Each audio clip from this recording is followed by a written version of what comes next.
मेरे YouTube channel जीवन मंत्रा bye श्रीफ में आपका स्वागत है।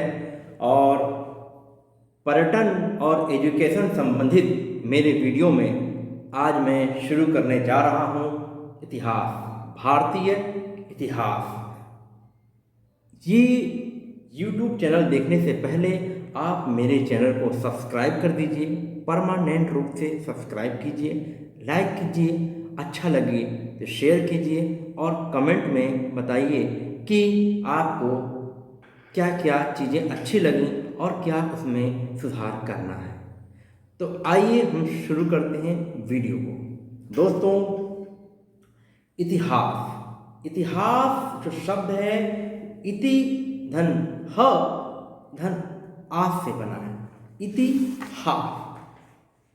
तो इसका मतलब ये है कि ऐसा निश्चित रूप से हुआ होगा। अतीत की घटनाओं का क्रमबद्ध ज्ञान ही इतिहास है। इतिहास में हम उन सब बातों को समझते हैं जो पहले घटित हुई। इतिहास ऐसा उपयोगी विषय है कि हम अपने इतिहास को जानकर आगे बढ़ सकते हैं। जो गलतियां हुई हैं उन्हें सुधारा जा सकता है। क्यों और कैसा हुआ, अब हमें क्या करना चाहिए। निश्चित रूप से अनुभव ही व्यक्ति को पूर्ण बनाता है। इतिहास हमारे अनुभवों का ही एक ज्ञान है जो हमें परंपरागत रूप से, पीढ़ीगत रूप से, और जो लोगों ने समझा, जो इतिहासकारों ने समझा, उन बातों को लिखा, उसका एनालिसिस करके इतिहास को एक अच्छे परिप्रेक्ष्य में प्रस्तुत किया जा सकता है। निश्चित रूप से इसमें बहुत सारे लोगों का, विद्वानों का मत रहा है, लेकिन फिर भी सर्वमान्य बातें नहीं हैं।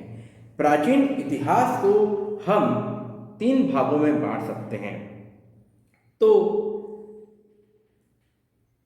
प्रागैतिहासिक काल, प्रागैतिहासिक काल जो पहला है, इसमें 3 भाग हैं। पहला है आपका पाषाण काल, दूसरा है आपका मध्य पाषाण काल और तीसरा है नव पाषाण काल। आप जैसे हैंड एक्स है, स्क्रैपर है, बहुत सारे उपकरण जो हमें मिले हैं वो पाषाण काल में आएंगे। इसमें सोहन घाटी की सभ्यता, नील नदी की सभ्यता और नर्मदा नदी की जो हमें वहाँ जो अवशेष मिला है वो आपका पूरा पाषाण काल है। इन्हें हमें समझना होगा। डिटेल में भी जा सकते हैं बाद में। और भोपाल में एक शैलाश्रय, चित्रित शैलाश्रय मिला है, वो भी आपका पूरा पाषाण काल है। मध्य पाषाण काल में हम लोग आएंगे तो मध्य काल में छोटे उपकरण मिलते हैं, इसलिए इसको माइक्रोलिथिक का समय कहा जाता है। और देखिए यहाँ कुछ तथ्य हैं। हाँ, मध्य प्रदेश में आदमगढ़ एवं राजस्थान में बागोर पशुपालन का प्राचीनतम साक्ष्य वहाँ मिला। मैं आपको कुछ बातें जो भूलता हूँ उसे देख के भी बोलता हूँ, ताकि आप जब मेरा वीडियो देखें तो आपको केवल सुनने भर से वो चीज़ याद हो जाए। याद रखिए दोस्तों, जब आप पढ़ते हैं और किसी की बात सुनते हैं, दोनों में अंतर होता है। यहाँ आप पढ़ के बार बार यदि बातों को सुनेंगे तो आपके मस्तिष्क में वो रह जाएगा। इसी प्रकार मध्य पाषाण काल में थे हम, उसमें अस्थि पंजर मिला है। अच्छा, मानव कंकाल का जो पहला प्रमाण मिला है वो प्रतापगढ़, जो कि उत्तर प्रदेश में है, वहाँ मिला है। साथ ही सराय नहार व मदहा, महदहा, सुनिए दोस्तों, महदहा, यहाँ से भी आपको मध्य पाषाण काल का जो सामग्री है, अवशेष है, पुरातत्व संबंधी सामग्री है, वो मिला है। अब आते हैं नव पाषाण काल। ये जो नव पाषाण काल है वो वास्तव में हमारे युग में एक आधुनिकता को लेकर आया उस समय, इसलिए इसे इतिहास में पढ़ने के उद्देश्य से नव पाषाण काल कहा गया। प्रथम प्रस्तर उपकरण उत्तर प्रदेश के टोंस नदी आप समझ रहे होंगे। टोंस नदी घाटी जो है सर्वप्रथम यहाँ 1860 में लेमेंसुरियर नाम के इतिहासविद ने या खुदाई उत्खननकर्ता ने यहाँ से प्राप्त किया। प्रथम प्रस्तर उपकरण समझ रहे हैं। प्राचीन बस्ती, सबसे प्राचीन बस्ती नवपाषाण काल की मेहरगढ़ है। काफ़ी जाना सुना नाम आपको लग रहा होगा। और ये मेहरगढ़ बलूचिस्तान में है। बलूचिस्तान आप जानते हैं, बलूचिस्तान पाकिस्तान में है। किसी के साक्ष्य भी मेहरगढ़ से प्राप्त हुए हैं। चलिए दोस्तों, नवपाषाण काल स्थल में एक बहुत ही नामी नाम है बुर्ज होम और गुप्त करार। बुर्ज होम आपको कश्मीर में मिलेगा और गुप्त करार भी आपको कश्मीर में मिलेगा। यहाँ प्राचीन गर्तावास मिला है। प्राचीन गर्तावास का मतलब ये है कि मानव गड्ढे में घर बना करके निवास करता था। उसका जो प्रमाण मिला है उसे गर्तावास कहा जाता है। इस समय मृदभांड भी मिले हैं और हड्डियों से बने हुए औजार मिले हैं। कल्पना कीजिए मित्रों कि उस समय का समय कैसा रहा होगा। आज हमारे पास इतने सारे उपकरण हैं, फिर भी लोगों को कमी है। सोचिए उस समय का समय जब मानव सभ्यता का विकास हो रहा होगा, तब कैसा रहा होगा वातावरण। और उसमें भी जीवन यापन लोग अच्छे से करते आए। कितना प्रकृति से मानव को संघर्ष करना पड़ा होगा। बुर्ज होम में जो सबसे प्रमुख बात है कि पालतू कुत्ते के साथ मालिक को दफना दिया गया। याद रखिए, पालतू कुत्ते के साथ मालिक को दफनाने का जो ये प्रथा है नवपाषाण काल का, याद रखिए पालतू कुत्ते के साथ मालिक को दफनाने का जो साक्ष्य है वो केवल बुर्ज होम में मिला है और कहीं भी नहीं मिला है। मतलब ऐसी परंपरा रही होगी वहाँ कि बुर्ज होम में जो मिला से ये प्रमाणित हुआ कि मालिक के साथ जो कुत्ता भी यदि समाप्त हो गया है तो उस कुत्ते को भी साथ में दफन कर दिया होगा। ये परंपरा रही होगी, ये मान्यता रही होगी कि मालिक के साथ कुत्ता रहेगा, साथ में रहेगा। एक जगह है चिराग वर्तमान बिहार में है। नवपाषाण कालीन स्थल है। यहाँ हड्डी के उपकरण हैं। मुख्य रूप से ये जो उपकरण मिला है वो हिरण की सींगों से बना उपकरण है। आगे देखते हैं दोस्तों, कोल्डी हवा ये जो स्थल है वो इलाहाबाद में है। इलाहाबाद में जो स्थल है कोल्डी हवा, यहाँ से जो सबसे प्रमुख चीज़ प्राप्त हुआ है दोस्तों वो है चावल का साक्ष्य यहाँ मिला है।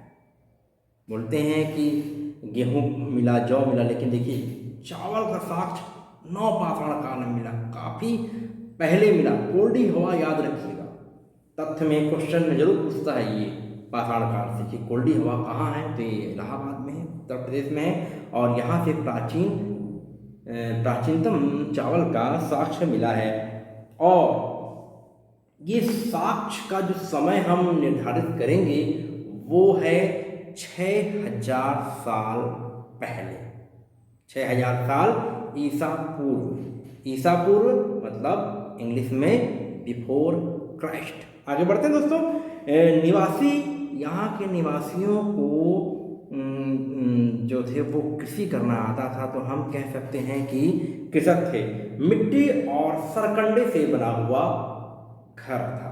मिट्टी और सरकंडा से बना हुआ उनका घर था। नवपाषाण काल का ये मुख्य जो लक्षण है वो ऐसे पता चलता है।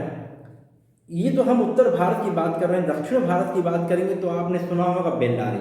जी हाँ, बेल्लारी कर्नाटक में जो अवस्थित है बेल्लारी, यहाँ पर आपको नवपाषाण काल का अवशेष प्राप्त हुआ है। और कुंभकारी अर्थात जो कुम्हारी होता है, घड़े बनाना, बर्तन बनाना, मिट्टी के बर्तन बनाना, उसका प्रमाण मिला है। नवपाषाणकालीन स्तर में कि जो प्रमुख बात है, आप उसको ऐसे नोटिस करेंगे कि 3 बातें हैं कि सबसे पहले इसमें पशुओं की अच्छे से मानव को समझ हो गई थी, तो पशुओं की जानकारी। दूसरा है खाद्यान्न उत्पादन, कृषि करना, और इसके साथ है धीरे धीरे मानव बसाहट में आ गया था, तो ग्राम्य जीवन। तो मैंने फिर से रिपीट करता हूँ, प्रमुख पशुओं की जानकारी पहला, दूसरा खाद्यान्न का उत्पादन अर्थात कृषि करना सीख गया था, और तीसरा है ग्राम्य जीवन। ये मुख्य लक्षण हैं जो आपको याद रखना है कि नवपाषाण काल वास्तव में है क्या। एक आगे चलते हैं। इसके बाद हम जो पाषाण काल को 3 भाग में बांटे, और अब दूसरा है इतिहास का आद्य इतिहास। आद्य इतिहास उस इतिहास को कहते हैं जब मानव को लिपि का ज्ञान तो हो गया था, पर उस लिपि को हम भली भांति पढ़ नहीं पाए, उस बात को समझ नहीं पाए, तो उसे कहते हैं आद्य इतिहास।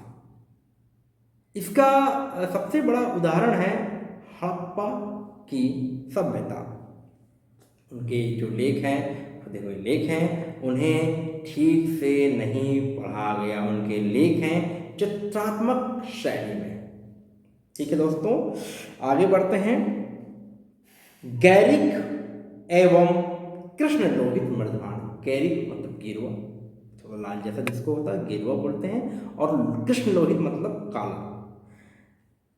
मृदभांड मिला है, तो इस में जो गैरिक और लोहित, कृष्ण लोहित संस्कृति, इस काल से ही संबंध इनका है।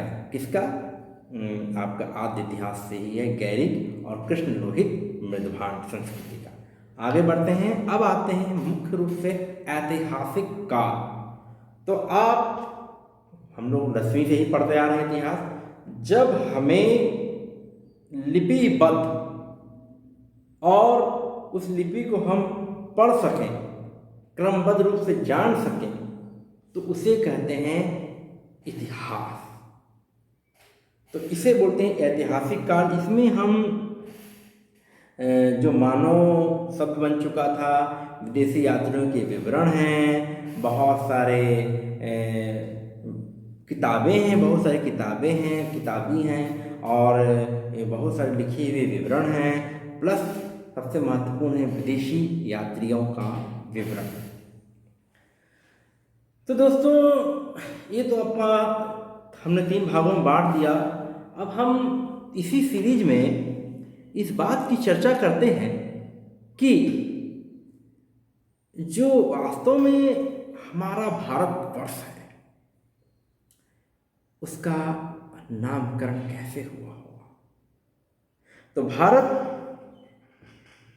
ऋग्वेद के प्रमुख जन भरत के नाम पर भी बोलते हैं भारतवर्ष हुआ। भारत देश जम्बू द्वीप का दक्षिणी भाग था, इसलिए भी अपना जो देश है वो भारत भी कहा गया। और दक्षिणी भाग इसलिए समझना है कि जम्बू द्वीप बहुत बड़ा था, लेकिन जो दक्षिणी भाग है उसी को मुख्य रूप से भारत कहा गया, जो भरत जन का क्षेत्र था।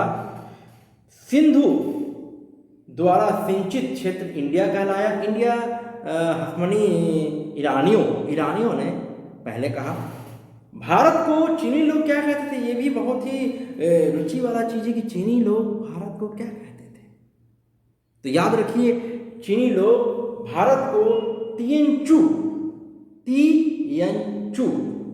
अथवा चुआनतू कहते थे। भेनसांग के बाद इसे यिंतू, या में छोटी ई की मात्रा न और डैश तू, इंतु। मैं आगे दोस्तों कोशिश करूंगा कि आप लोगों की सुविधा के लिए बहुत ही अच्छे से बोर्ड लगा लूं और अच्छे से उसको बताऊं, ताकि आपको वो शब्द भी दिखे, मेरी आवाज़ भी दिखे और आप उसको सुन सकें। अच्छे से सुन सकें, समझ सकें, क्योंकि 10 मिनट आप वीडियो को दे रहे हैं तो आपको पूरा पूरा लाभ होना चाहिए।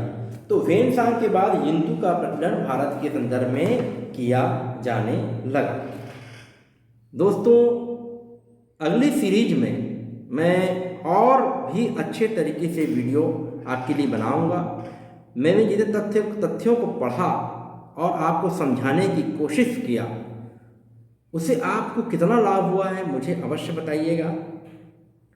और जो भी बात हो, मेरे चैनल को सब्सक्राइब कीजिए और लाइक कीजिए, अच्छा लगे तो शेयर कीजिए और कमेंट बॉक्स में ज़रूर बताइए कि ये आपका कितने काम का वीडियो है। वीडियो को ज़रूर सुनिए।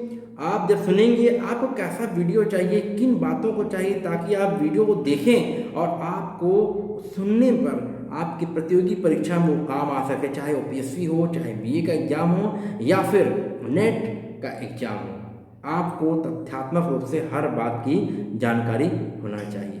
नमस्कार दोस्तों, फिर मिलते हैं और चैनल को जरूर से सब्सक्राइब कर दीजिए। जीवन मंत्रा बाय श्रीश। तब तक के लिए, दूसरे पार्ट के लिए नमस्कार।